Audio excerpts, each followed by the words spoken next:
Hello, everybody. Welcome to the Empressive channel. The viral internet dating show Pop the Balloon or Find Love will be streaming on Netflix April 10th. Yes, the creators of the show, Arlette and her husband BM, did sign a deal with Netflix for the show to actually be streamed on there. And Netflix is going to do a reimagined version of the show. And this is honestly a huge deal for Arlette and BM. I'm actually happy for them, and I do hope that they get a chance to executive produce more shows with Netflix. I think that would be great because they really have a hit on their hands with Pop the Balloon. I mean, it has been trending and going viral all over social media. Saturday Night Live even made it into a skit, and it featured Dave Chappelle. That was funny. So it has really gotten a lot of attention. And I am happy for Arlette and BM. I know they're getting a big bag and they're going to be executive producing the show. But what I don't like is that they replaced the host Arlette with Yvonne Orji. And this is no shade to Yvonne. She is talented. She's a talented actress and comedian. I think she'll do well, but we're just used to seeing Arlette host the show. You know what I mean? And so it kind of feels weird to see Netflix remove Arlette as the face of her own show. And I don't understand this about some of these networks sometimes. They always run and chase after celebrities to be the face of something, but they never give newer talent a chance. Like, Arlette is good at her job. I personally think she should continue to be the host of the Netflix show, but she and her husband are just satisfied with executive producing it. And listen, that's great for them because they are getting a big check. You hear me?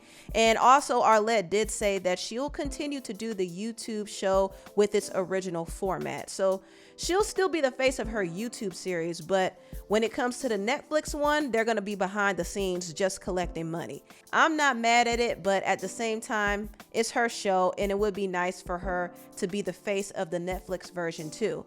But I think the Netflix version is going to be pretty different. I don't feel like it's going to have the same raw, authentic factor that the YouTube show has.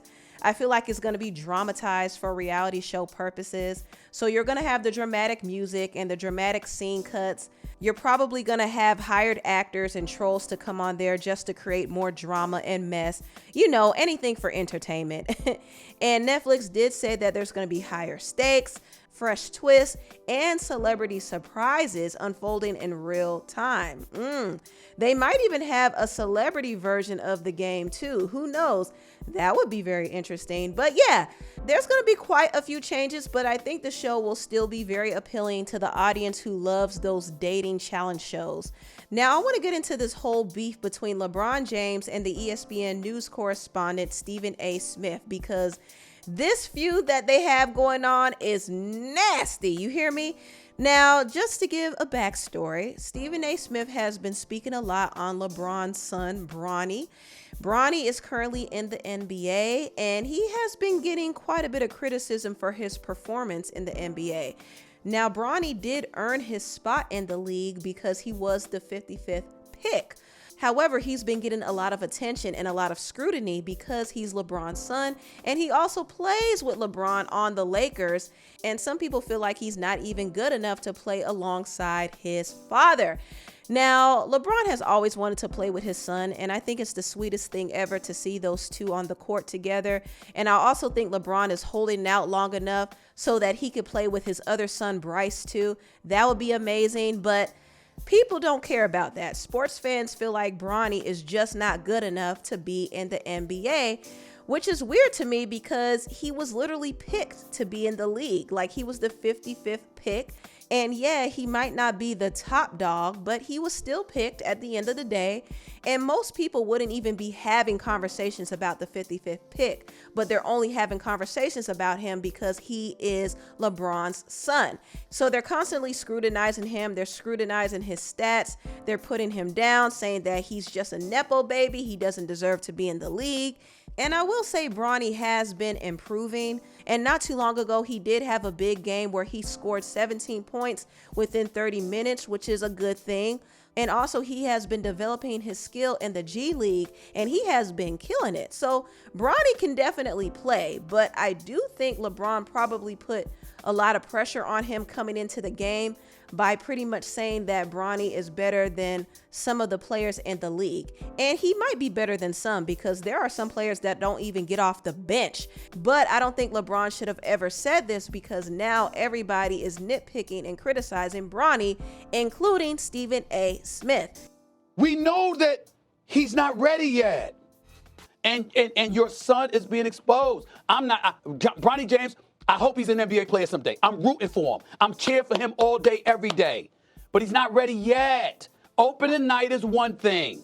Continuing him in NBA games is another. It shouldn't have been 2 games he played in, let alone 13. Bronny James doesn't belong in the NBA. Not yet. Respectfully, this is all LeBron's fault.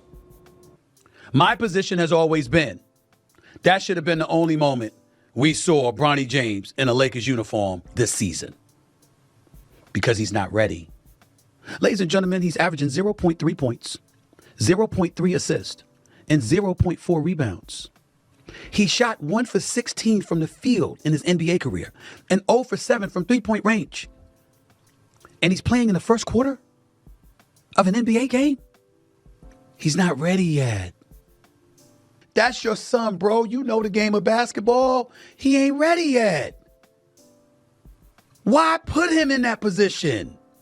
The criticism that has come Bronny's way has been excessive, and it has been unfair, and it has been cruel. But who instigated it? It was LeBron. Now, Stephen A. Smith wasn't exactly wrong for reporting the facts and stating his opinion. That's his job. That's what he does.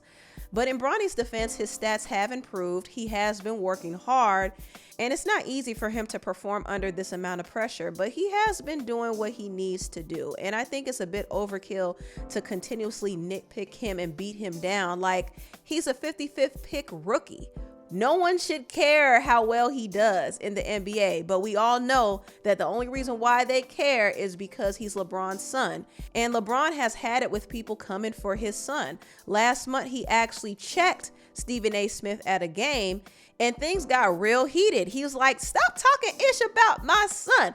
I'm telling you, that is a father who is fed up. He is fed up. He is tired of the media dragging his son through the mud, and he probably feels like Stephen A. Smith is one of the bigger voices pushing this narrative about how wrong LeBron is to push his son into the NBA. I mean, LeBron has had it, and I understand. I do understand. Now, after this confrontation happened, it added a lot of fuel to Stephen A. Smith and LeBron's feud, and it's getting messy, y'all. But me and LeBron, we don't roll like that. High and by. He ain't have much use for me, and I damn sure don't have much use for him. And that shit was cemented when he did what he did the other day, because you rolled up on me knowing that I wouldn't have a chance to respond unless I was willing to make a scene, which was at courtside while the national televisions were rolling on the day that my new contract had been announced to the world. Which leads, obviously, to you and Stephen A. He's like on a Taylor Swift tour run right now. Oh, yeah. Yeah, we're watching. Yeah, sure. I didn't want to address it. I wasn't going to address it. But since the video came out, I feel the need to address it. I had no intentions, Molly, of talking about this at all. Are you kidding me? If there's one person that couldn't wait to the video to drop so you could address it, it's your ass. Like, seriously, it's, and like another, he completely like missed the whole point. Never would I ever not allow people to talk about the sport, criticize players about what they do on the court. That is your job. Mm-hmm. But when you take it and you get personal with it, it's my job to not only protect my damn household, but protect the players. You know, and I think a lot of the media, including him, and I know he's gonna be happy as hell. He's gonna be smiling from ear to ear when he hears me talking about him again. Oh my God, he's gonna get home and grab some ice cream out of the fucking freezer and sit in his chair in his tighty whities on the couch. LeBron James is full of it. And in this particular instance, as it pertains to his son, he is a liar. And he went on national television today and he lied again. When he rolled up on me, I didn't know he was gonna roll up on me. I would have gotten my ass kicked. Because had that man put his hands on me, I would have immediately swung on him. Immediately. LeBron responded to this by posting a video of Stephen A. trying to box. Clean up that cut more. Raise him up. Yeah, make it more free.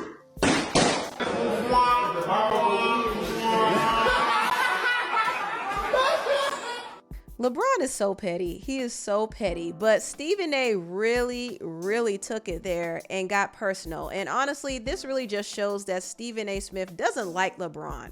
It's never been about the game. It's never been about the son. He just don't like him like that. And yeah, he has given him his props as a father and a player, but his fixation on Bronny really stems from the fact that he low-key doesn't like LeBron as a person. You're LeBron James, you that butthurt over the things that I'm saying, that you would post that video? When has LeBron James ever done something like that? This man is in his feelings. I wonder why. Could it be because I don't believe you're the GOAT? Because I'll never believe you're the GOAT? Because one thing matters to him and one thing only, and that's him being recognized as the greatest of all times. Well, you're not in my book. That belongs to Michael Jordan. He doesn't want any pushback. He just wants to say what he said like he did on courtside and then depart, but looks right up to the camera that's behind us that I never saw, who was filming it all along. The man orchestrates stuff. The man will smile in your face and he's got something behind his back, ready to stab you in it. It's who he has been. It's who I have known him to be. It's why he doesn't like me, because he knows I know it. And it's why I certainly don't like him. I know who LeBron James is and what he has meant to basketball, but I also know how he's alienated a lot of folks along the way. He can't accept the fact that I won't kiss the ring and acknowledge him as the greatest ever.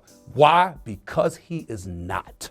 I suggest that he be happy with the things that I haven't brought up. I never brought up really and never really discussed why you were not at Kobe Bryant's memorial service. I never really brought up or discussed why you did not attend Dwayne Wade's Hall of Fame induction when that man was directly responsible for you capturing a championship for the first time in your career. I brought up none of that. I didn't bring up the fact that even though when people had asked, you had alluded to what had happened tragically to your son, and thank God he's okay with his heart condition. I didn't bring up the fact that even though you couldn't go to the Hall of Fame induction of Dwayne Wade weeks earlier, you were out of the country on business. I didn't bring that up. That's your personal business, okay? But the fact is, you wasn't at the Hall of Fame induction of a brother that's going to drastically assist to you being a Hall of Famer because he helped you become the champion that you are, and he was a big brother to you. I brought up none of these things. But LeBron James, at the end of the day, wants to come at me, and he's walking around pouting. Whew, that was loaded right there. And I'm telling you, Stephen A. has always felt a way about LeBron. That is really where his criticism of his son comes from. He just don't like LeBron. And he also lied and said LeBron wasn't at Kobe's funeral. Several reports did say that he was at the funeral at the time, but he asked the cameras not to pan to his face because he didn't want any attention on him. And also he was really broken up about Kobe's passing. So yeah, he was there. And Stephen A. Smith had to clear it up and apologize. But still, Stephen A. had a lot of energy for LeBron that seemed very, very personal, and he's finally letting it out. And I think this feud between him and LeBron is going to continue. It's going to get messier and nastier, and I'm not looking forward to seeing that. However, I will cover it. I will continue to keep an eye on this story because it's interesting. And I'm kind of divided on the whole thing because personally, LeBron is my favorite player, and I don't like to see the media attack LeBron or his son like that. I just don't. But at the same time, people like Stephen A. Smith have a right to give their opinion. That's what they're paid to do. That kind of just comes with the territory, especially when it comes to sports. They're not very kind in the sports world like that. If you suck, they'll tell you. But at the same time, I could understand why LeBron is protective because that's his child. You know what I mean? So it's very personal. And I do hope that Stephen A. and LeBron don't resort to any more petty back and forth between each other because it's just not a good look, honestly. But anyway, tell me what you all think about this video down below. Please like, comment, and subscribe, and share this video if you care. Thank you so much for watching, and I'll see you next time. Bye.